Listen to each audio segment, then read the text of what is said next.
voulais s'attaquer à un problème très important et très pertinent, celui des accidents de la voie publique.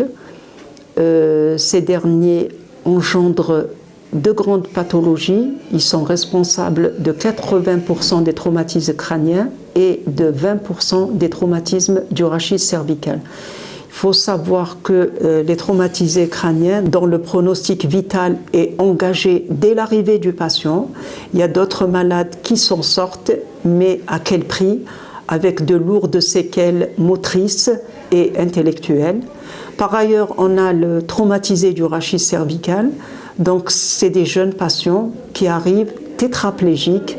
Ils ne bougent ni les membres supérieurs ni les membres inférieurs, avec en plus des stigmates de détresse respiratoire, donc nécessitant une assistance respiratoire.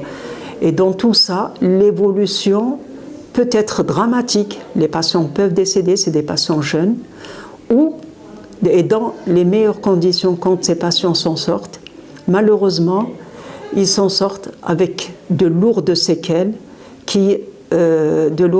ils sont d'ailleurs placés dans des centres de rééducation, mais l'amélioration n'est pas notable vu qu'il y a une section de la moelle qui est irréversible.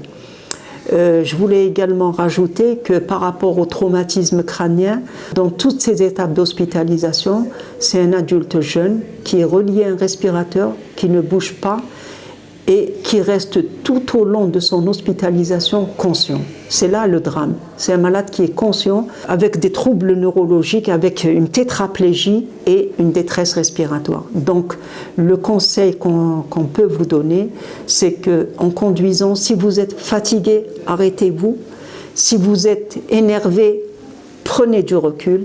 Si vous êtes sous l'emprise de boissons alcoolisées ou de drogue, ne conduisez pas.